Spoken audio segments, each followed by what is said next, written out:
syariat. Jalan syariat itu semua perkataan dan perbuatan. Jadi yang namanya syariat itu ucapan dan perbuatan. Itu syariat. Di mana saja kita belajar, kepada siapapun kita belajar, berapapun lamanya kita belajar, kalau yang kita pelajari itu melingkupi, meliputi ucapan dan perbuatan, itu syariat semua. Jangan sampai kita seperti kata orang kampung, seperti sapi menarik gilingan padi. Dari pagi sampai sore jalan aja narik gilingan padi. Kalau bahasa kami di kampung, di Lampung namanya iso. Jauhin narik iso namanya. Sapi menarik gilingan padi. Terasa lama berjalan dari pagi sampai sore. Enggak tahu muter-muter di situlah. Nah, jadi oleh karena itu syariat itu ucapan dan perbuatan. Yang kedua tarekat. Ya, tarekat ini dekat dengan syariat karena dia banyak amalan. Ya, walaupun secara khusus gitu ya. Jadi ini untuk memanage hati kita. Lalu yang ketiga itu hakikat, jalan hakikat. Nah, maka zikirnya juga 4, Pak. Zikir syariat, zikir tarekat, zikir hakikat, zikir ma'rifat. Mana zikir syariat? Ucapan dan perbuatan. Asal ucapan perbuatan diniatkan Allah, zikir. La ilaha illallah, la ilaha illallah. Zikir syariat. Baca Al-Quran, zikir syariat. Subhanallah, Allahu Akbar, Alhamdulillah, itu zikir syariat. Salat 5 waktu berdiri ruku'in tidak sujud, zikir syariat. Jadi semua perbuatan dan ucapan itu syariat, zikir syariat. Naik kita kepada zikir tarekat. Apa itu zikir tarekat? Ingat hati kepada Allah. Ya, itu zikir tarekat. Ingat hati kepada Allah. Tinggal lagi kaedah ingat itu bagaimana caranya. Saya pernah tanya sama jamaah dulu dalam ceramah umum. Bapak Ibu kalau sholat ingat Allah enggak? Iya, Pak. Saya tanya lagi, apanya Allah yang Bapak Ibu ingat? Bingung dia. Namanya, Pak. Nah, nama. Saya tanya lagi, nama itu Allah apa bukan? Bukan nama. Contohnya begini, Pak siapa tadi? Pak Maksum. Pak Maksum. Saya tulis di kertas selebar ini, Bapak Haji Maksum. Lalu saya gulung-gulung, saya kantongin. Jalanlah saya ke pasar, ketemu kawan. Mau kemana, Bu ya? Mau jalan ke Tanah Abang. Sama siapa? Sama Pak Haji Maksum. Mana? Ini.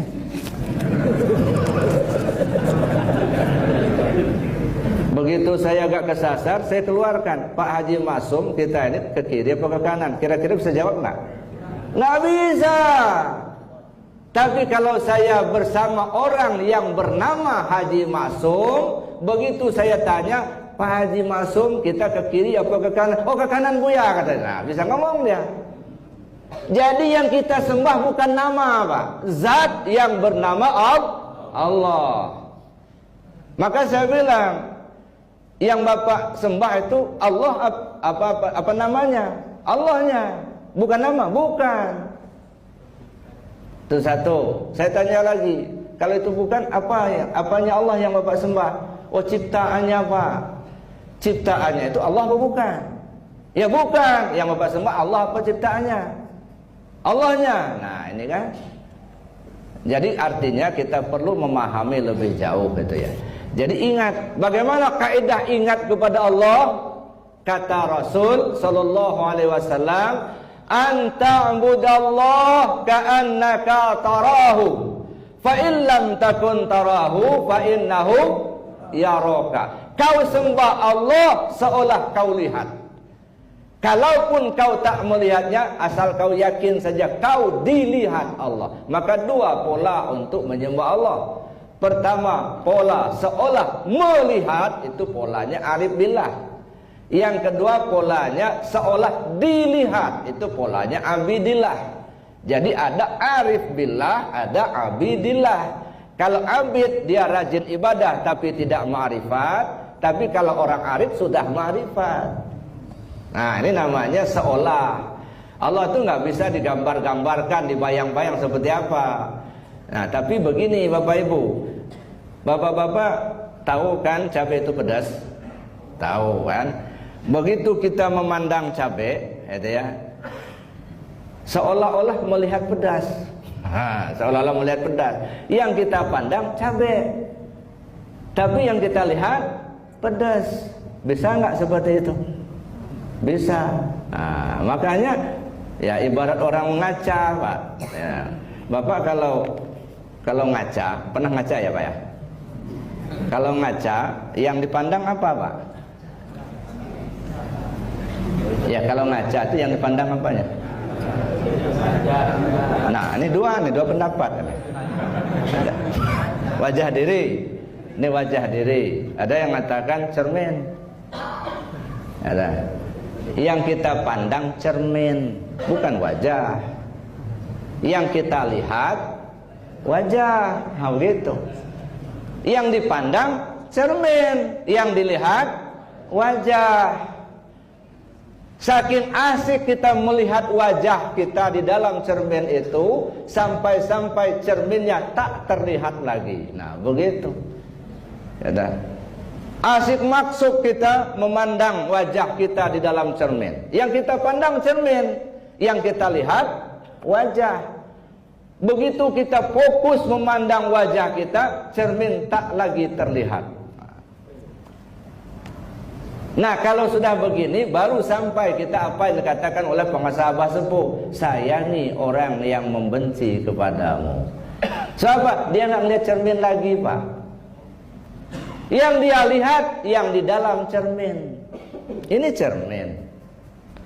Maka saya katakan tadi, kata Sultan Aulia, siapa memandang sesuatu dia tidak melihat adanya Allah, itu pandangan sia-sia aja. Ibarat ikan asin, tabu lalang matanya begini tapi nggak melihat. Ya, ini Bapak Ibu yang saya hormati. Jadi kita kembali, zikir tarekat itu ingat hati kepada Allah. Naik ke zikir hakikat rasa, agak beda, dirasa, udah naik. Tapi rasa yang bagaimana? Rasa itu ada 3 macam Pak. Pencet, aduh sakit, nah, itu rasa jasmani. Ada rindu, sangat kangen, ingin ke Rawamangun begitu, ingin ke Masjid Al-Mubarak, itu rasa ruhani. Rindu, benci, sayang, itu rasa ruhani. Ini bukan ini yang dimaksud. Yang dimaksud rasa Rabbani. Ini enggak rasa, kata pengasabah, zikir sampai ke rasa, waduh nikmat betul rasanya zikir semalam. Itu rasa rohani. Itu bukan itu maksudnya. Kata pengasah, kata Kiai Haji Kamarudin almarhum, ya, kalau sudah merasa enak zikirnya, udah berhenti aja zikirnya.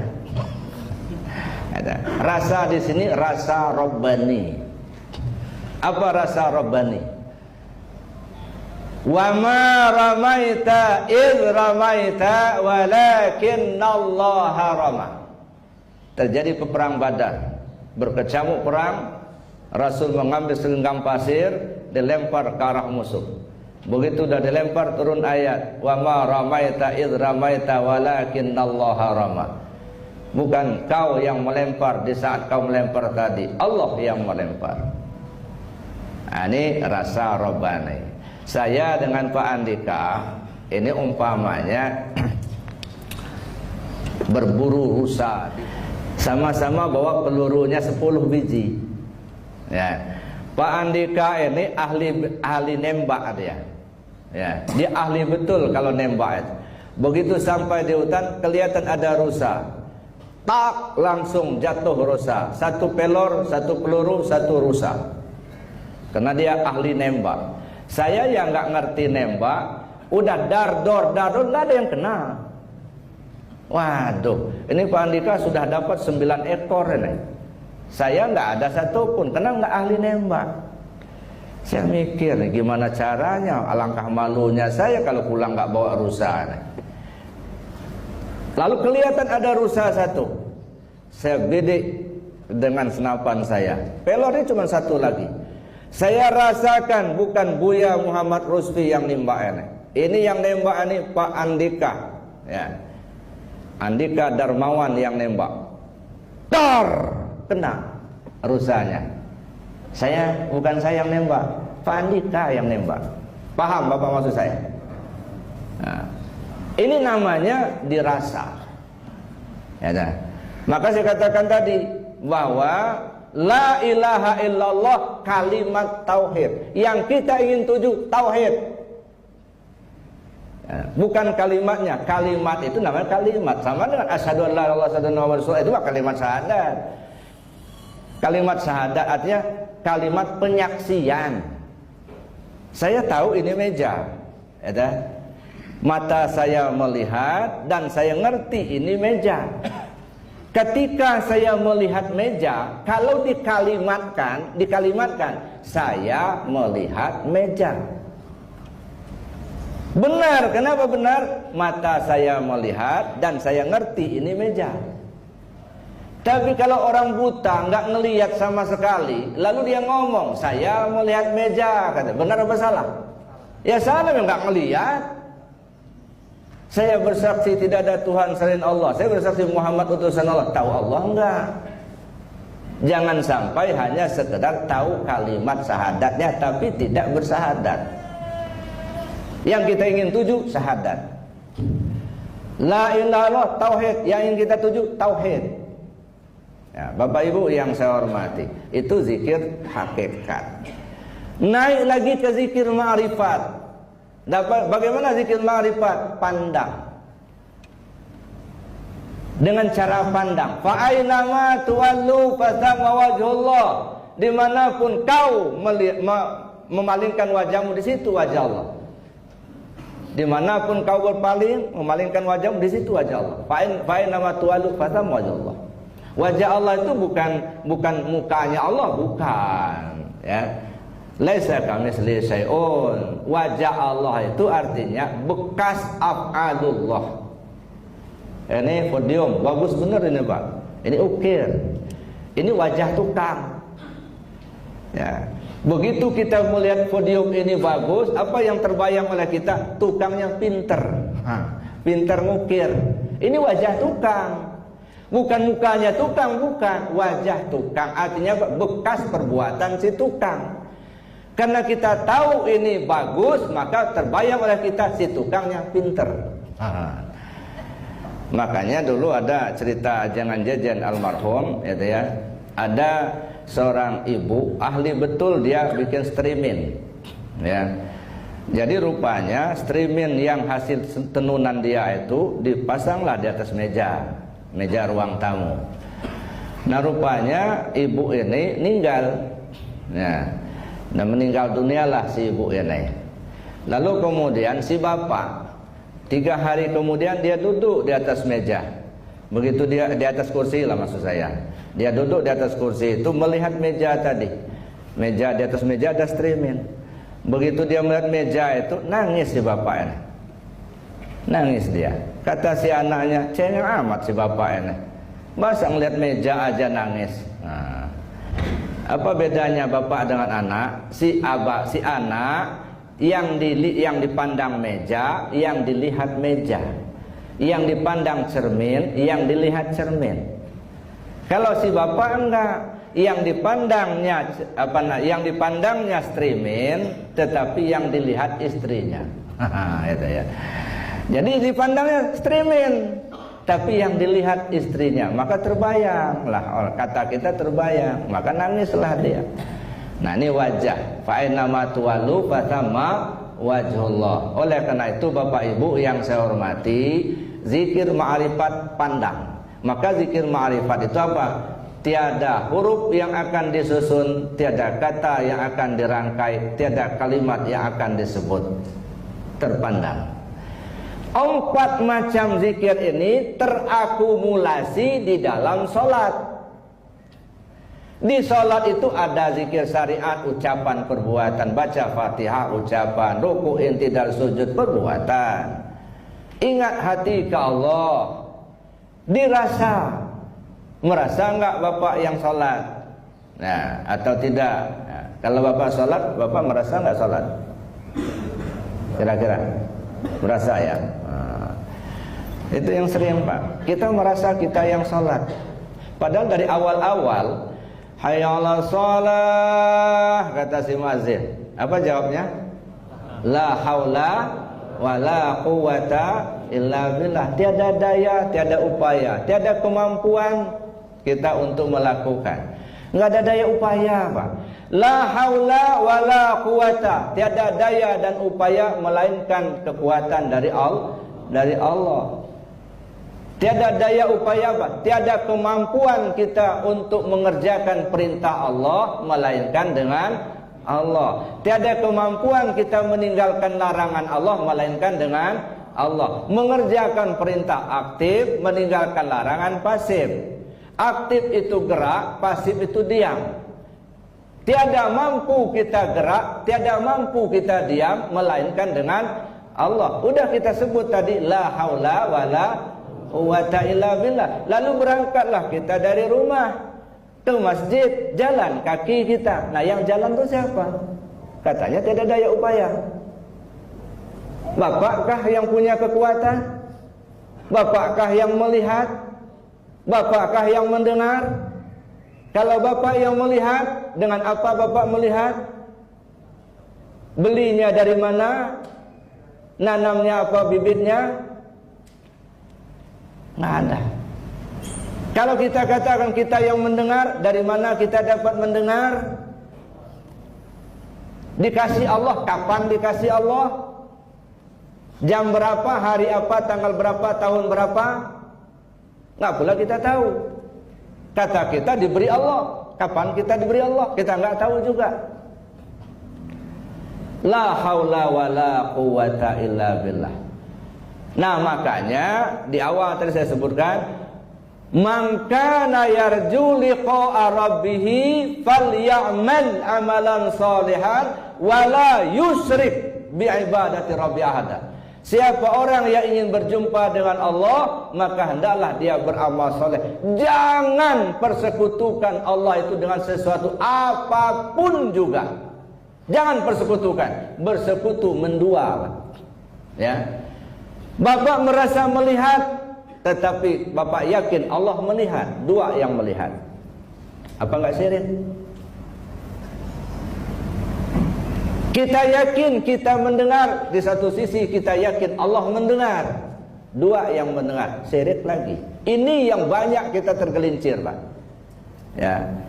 Kalau syirik menyembah patung berhala, insya Allah kita nggak akan kenal. Tapi yang banyak di situ. At-takabbur asyirku. Sombong itu syirik. Merasa ada aja kita itu syirik. Ini maaf Bapak Ibu, karena kita belajar tasawuf kan. Ya.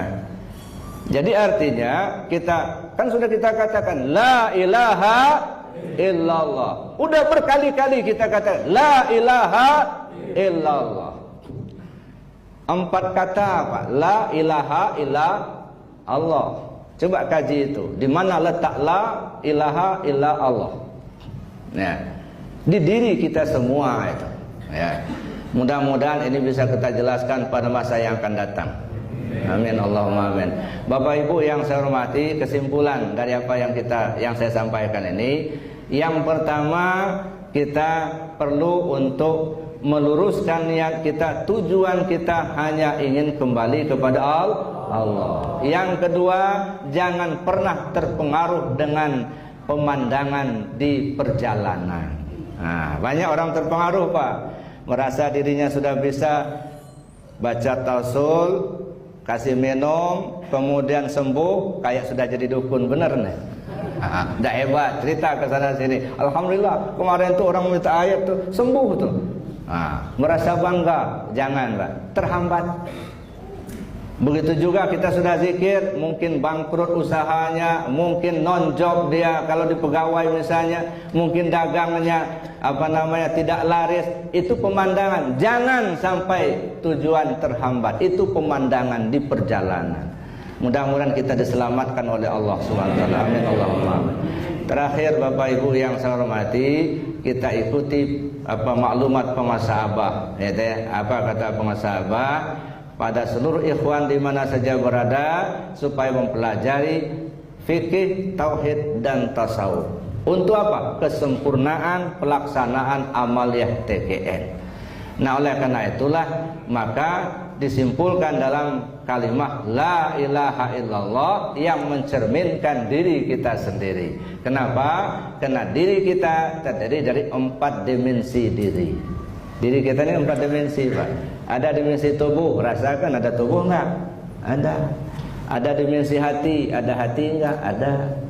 Ada dimensi nyawa, ada enggak? Ada. Ada rahasia diri. Nah, jadi 4: rahasia, nyawa, hati, tubuh.